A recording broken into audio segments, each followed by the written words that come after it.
Merhaba değerli izleyicilerim. Yeni bir Kur'an Işığında programıyla karşınızdayım.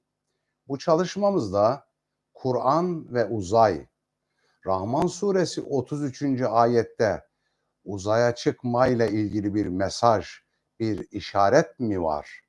Durum değerlendirmesi, bir zihni çalışma sunacağım sizlere. Kur'an'da uzaya gitmekle ilgili bir emir var mı? Uzaya çıkmayla ilgili yasak var mı? Yerlerin ve göklerin bucakları, sınırları aşılabilir mi? Kur'an'da uzaya çıkmayla ilgili bir yasak yoksa, çıkılacaksa nasıl çıkılabilir? Allah'ın izni olmadan çıkamazsınız.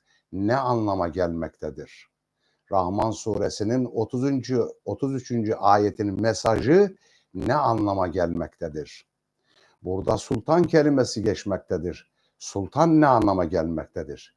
Gibi kavramlar ve konuları işleyeceğim. Evet, bir anekdotla başlamak istiyorum. Yıl 1969, işte yaz ayları, Temmuz gibi.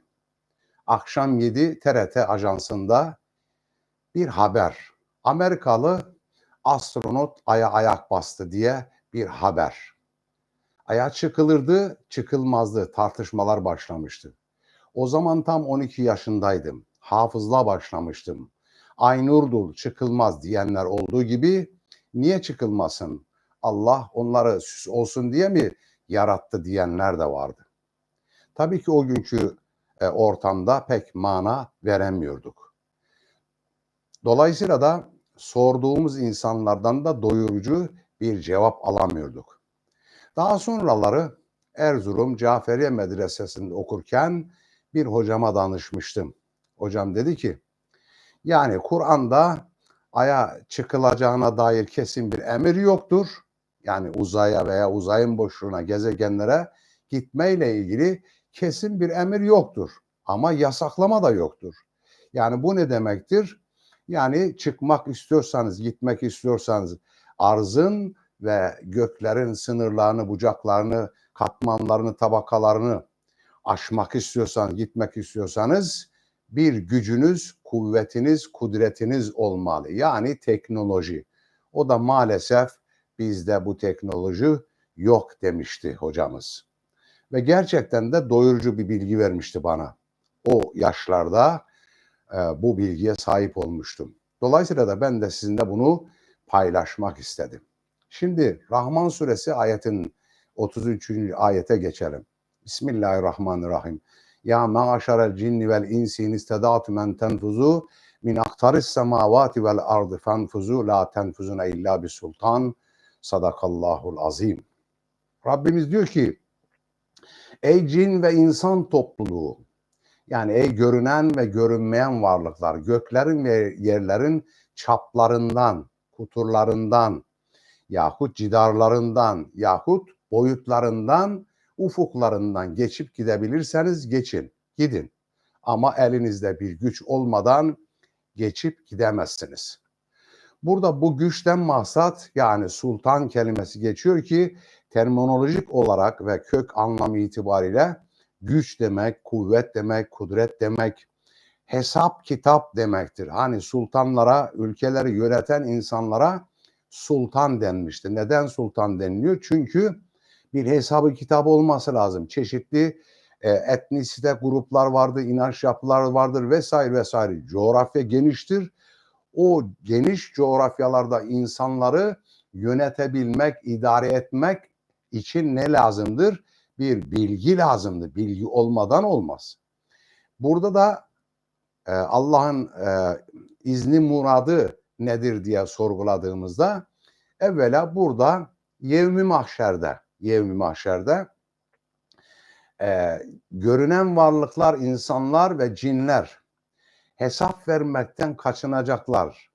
Dolayısıyla da Allahu Teala diyor ki o insanlar ve cinler hesap vermeden çekinirler ve kaçmak isterler. Kaçabilirseniz kaçın. Nereye gideceksiniz? Benim iznim ve gücüm olmadan siz bir yere gidemezsiniz deniliyor. Dolayısıyla bu ayetin asıl iniş sebebi, nüzül sebebi nedir? İşte kıyametteki o bir sahneyi anlatıyor. Yani suçluların Allah'ın huzurundan ve hesap vermekten kaçmalarını anlatan. Çünkü ayetin siyak ve sibakına baktığımızda, önden ve arkadan gelen ayetlere baktığımızda nüzül olarak, yani iniş sebebi bu oluyor. Fakat bu ayetlerin bir de işari anlamları da vardır. Yani mecazdır. Bu hakiki bir mana değildir, mecazdır. Mecaz olduğu için de farklı anlamlara, farklı yorumlara da gelebilir demektir ki, yani ey insanlar, sizler yeryüzünün derinliklerine ve semanın da derinliklerine, yani yıldızlara, gezegenlere, galaksilere gitmek istiyorsanız gidin. Lakin oraya gidebilmek için önce bilgi lazım. Yani sema ile ilgili, ayla, güneşle, yıldızla, diğer gezegenlerle ilgili bir bilginiz olması lazım. Bu bilginin olabilmesi için de çalışmak lazım, değil mi? O konuda bir çalışma yapmanız lazım. İlim adamlarının bu konuda ciddi çalışmalar ve araştırmalar yapması lazım. Tamam, bu bilgiye sahip olduktan sonra da artık uzayla ilgili bilgiye sahip olduk. O zaman ne yapmamız gerekiyor? O zaman da o uzaya gidebilecek bir araç yapmamız gerekir. Yani bir teknoloji üretmemiz lazım. Mesela düşünün ki bugünkü işte şehirden şehire yahut devletten devlete, ülkelerden ülkelere giderken uçaklar kullanılıyor, helikopterler kullanılıyor. Bu uçaklarından uzaya çıkılabilir mi? Ay'a gidilebilir mi? Mümkün değildir. Çünkü bu uçaklar dünya atmosferine dayanıklı alaşımlardan oluşmuş ve onun içindeki teknoloji yapı da bu dünya atmosferine kaldırabilecek bir kapasitededir. Dolayısıyla da dünyanın atmosferleri vardır ki biraz sonra söyleyeceğiz. O atmosferin tabakalarını, katmanlarını, boyutlarını aştığınız zaman mesela 50, eksi 50, eksi 60, eksi 100 dereceye varan soğuklar olacaktır. İşte ona da dayanıklı bir alaşım olması lazım. Tabii ona uygun bir yakıt olması, bir enerji olması gerekir ki bütün bunların hepsi bilimsel çalışmalara işaret etmektedir. Bu arada şunu da vurgulamak isterim ki Kur'an-ı Kerim'de uzayla ilgili, gezegenlerle ilgili, yıldızlarla ilgili birçok ayet vardır. Rabbimiz bu ayetleri bize işte öyle olsun diye söylemiş, bildirmiş değildir. Mutlaka bunların üzerinde bilimsel çalışmalar, araştırmalar yapmamıza da işaret etmektedir. İşte bu Rahman suresi 33. ayette de bir işari anlam, yani bir işaret var anlamına, sonucuna varmış oluyoruz. Evet, şimdi sultan kelimesinin de açıklamasını yaptık. Demek güç, kuvvet, kudret demektir. Hesap kitap. Bir matematiksel hesap yapacaksınız. İşte ayın dünyaya uzaklığını veya dünyanın Mars'a uzaklığını, Merih'e uzaklığını, Merkür'e uzaklığını, Jüpiter'e uzaklığını, mesafelerini ne yapmamız lazım? Bilmemiz lazım. Onun için de bir çalışmalar yapmak gerekir. Mesafeyi bileceksiniz ki ona göre bir araç üretesiniz, yani bir teknoloji, ve o teknolojiyi de donanımlı hale getireceksiniz ve oraya kadar ulaşıp gidip gelebilecek de bir yakıtının, bir enerjinin olması gerekir. Bütün bunlar bakın hepsi bilimsel çalışmalara işaret etmektedir. Evet, Kur'an-ı Kerim 1400 yıl önce inmiş. Rahman suresi ayeti ve diğer sema ile ilgili, ay ile ilgili, güneş ve gezegenlerle ilgili ayetlerde 1400 yıl önce inmiş. İlk İslam alimleri bilimin temellerini atmışlar ve fakat 12. asırdan sonra artık Müslümanlar, Müslüman ümmet yan gelip yatmış, teknoloji üretmemiş veya üretmiş olduğu bilgileri de sistematize edememiş, yani kurumsal hale getirememiş. Maalesef bugün bu teknolojik bilgiye ve güce Batılılar sahip olmuş veya başka milletler. Keşke biz sahip olsaydık diye kendi kendimize hayıflanıyoruz.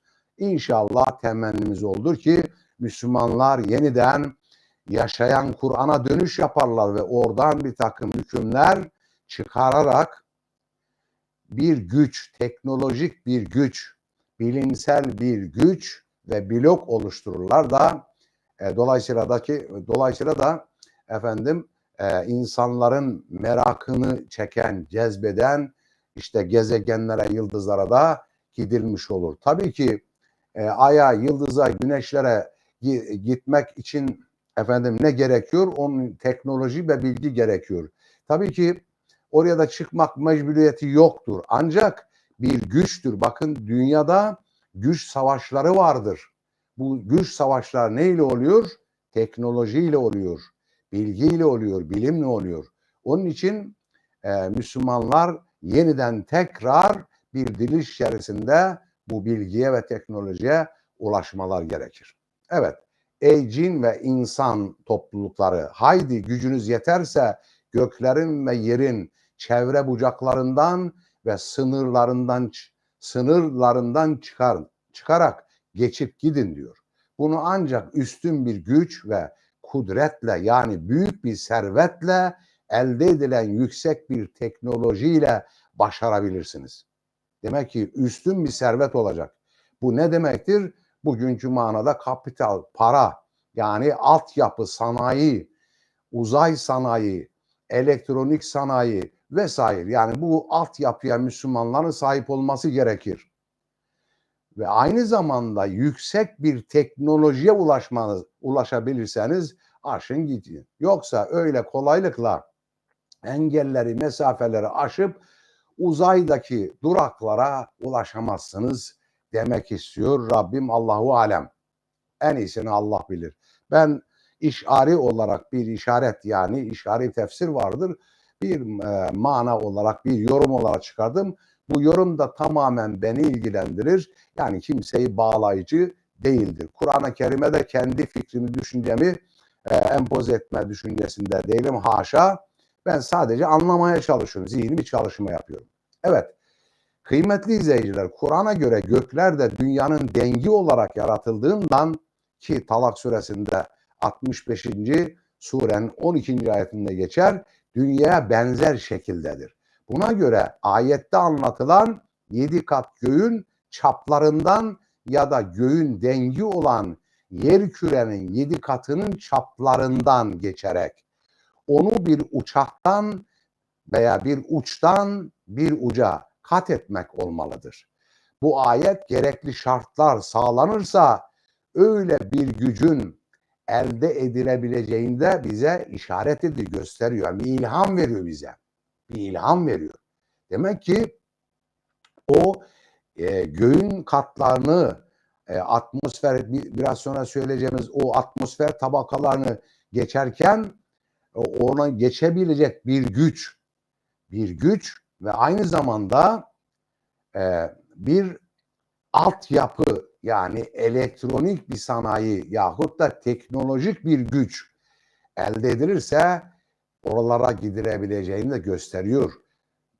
Evet, aynı zamanda ayet uzaya çıkılamaz, aya gidilemez, yeryüzünün sınırları aşılamaz, ay bir nurdur, çıkanlar çarpılır şeklinde anlayanlar ve doğrusu açıklandığında bu şekilde anlamakta ısrar edenler, ister Müslüman, ister ateist, isterse başka bir dine mensup olsun, dar zihinli ve anlayışlı insanlar olmalıdırlar.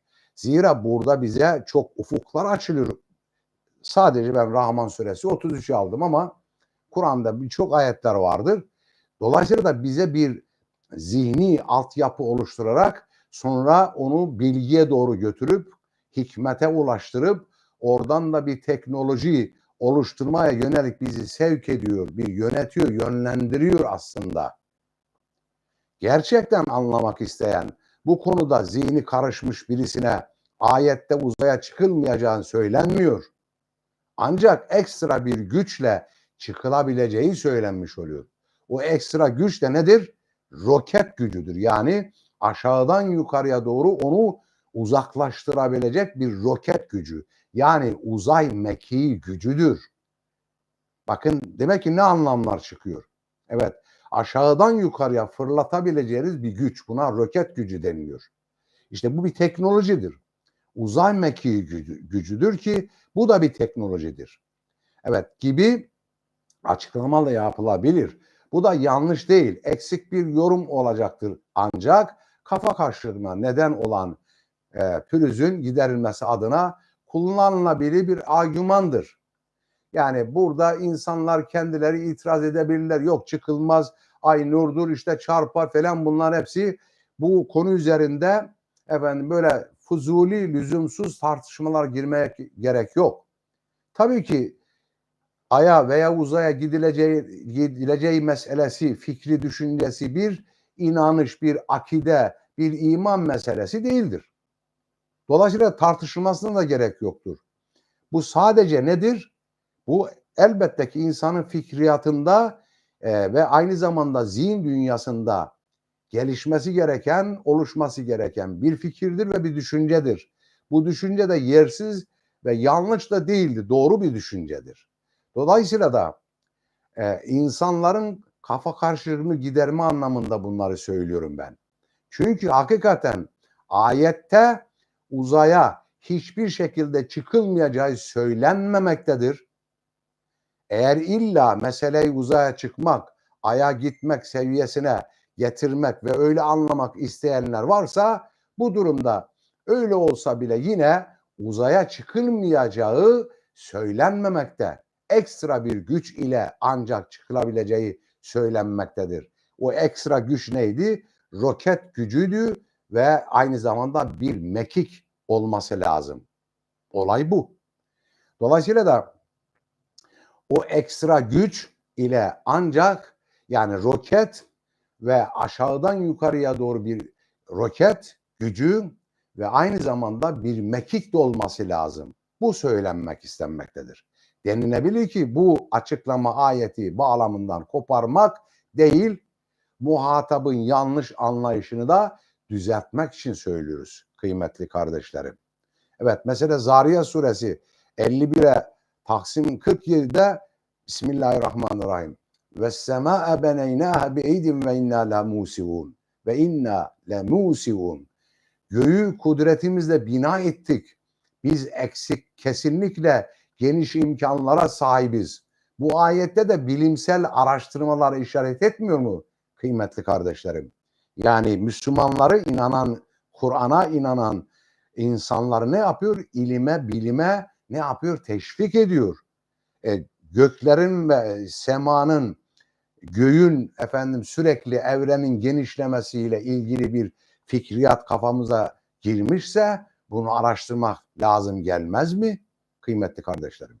Evet, demek ki araştırmak için de bilimsel teknolojik çalışmalara ihtiyaç vardır. Evet, şimdi 1961'de Sovyetler Birliği'nden Yuri Gagarin uzaya çıkan ilk insandı. Aracı bir dünyanın etrafında işte saatte 27.400 kilometre hızla dönerek 108 dakika süren bir uçuş gerçekleştiriyor. Dolayısıyla da ondan sonra geriye döndüğünde ona soruyorlar veyahut da o oradayken soruyorlar, dünyayı nasıl gördün diyor. O Yuri Gagarin şunu söyle, diyor ki dünya mavi ve çok güzel, harika görünüyor. Yalnız inanılan Tanrı'ya ulaşamadım, Tanrı'yı göremedim. Çünkü bu da Sovyet Rusya'nın o zamanki dinsiz sistem dediğimiz, yani komünizm bir sistem vardı. Dolayısıyla da Tanrı, yani Allah'a inanç yoktu o günkü sistemde ve o günkü astronot da ancak bunu söyleyebilirdi. Yine Apollo 11 ay yüzeyine yapılan ilk uçuşudur ki Amerika Birleşik Devletleri'nin bu uzay uçuşunda atmosfere çıkışı olmuştur ki bu da 20 Temmuz 1969 günü, yani saat 20.18'de ayın yüzeyine iniş yapıyor ve bu ilk insan olma unvanını elde ediyor. İnişten 6 saat sonra 21 Temmuz günü, işte diyelim ki o saatlerde ay yüzeyine adım atarak bu konuda da bir ilki gerçekleştirmiş oluyor. Bakın demek ki bunlar Kur'an'a inanan toplumlar değiller, değil mi? Ama onlar sanki Kur'an'ın ayetlerini anlamışlar da idrak etmişler. Müslümanlardan önce bir teknoloji oluşturmuşlar, güç oluşturmuşlar ve uzaya gitmişler. Hatta günümüzde biz bile Türkiye halkı olarak, Müslümanlar olarak Türkiye'miz uzaya uydu göndermek için kendi altyapımız olmadığı için başka ülkelerden göndermek zorunda kalıyoruz. Göndermek de bir meseledir, yani iyi bir şeydir. Fakat sonuç nedir? Sonuç Müslümanların bu teknolojik bilgiye, bilime sahip olmaları esastır. Evet, şimdi atmosferin katmanlarına baktığımızda troposfer, stratosfer, mezosfer, termosfer ve egzosfer gibi tabakaları vardır ki bunlar her bir tabakanın çapları vardır, uzunlukları vardır ve kendine mahsus atmosferleri vardır. Buralara yukarıya doğru çıktıkça oksijen azalır, basınç yükselir ve aynı zamanda sıcaklık azalır, soğukluk artar. Bu bilimsel bir tespittir. Yerin aşağılarına doğru giderken de ne oluyor? Isı artıyor, basınç azalıyor ve oksijen yükseliyor. Bunlar da yine bilimsel araştırmaların sonuçlarıdır. İşte uzaya doğru giderken demek ki basıncı azaltabilecek, oksijeni yükseltebilecek ve aynı zamanda o semanın tabakalarındaki o soğukluğu giderecek, yani sıcaklığa dönüştürecek bir teknolojik mekiğin olması ve onu da uzaya fırlatacak bir roketin bulunması esastır kıymetli kardeşlerim. Evet, ben bu ayetten bunu anlamaya çalıştım ve bir işari olarak, bir yorum, zihni bir yorum olarak sizlere anlatmaya çalıştım. İnşallah Müslümanlar olarak daha fazla bir teknolojik, elektronik güce sahip oluruz. Kendi uçağımızı, kendi füzemizi, kendi roketimizi ve kendi elektronik sanayimizi inşallah kurmuş oluruz. Böyle ümit ediyoruz, ümit varız. Cenab-ı Hak hepinizden razı olsun. Bir başkaki programda buluşmak üzere. Hoşça kalın kıymetli kardeşlerim.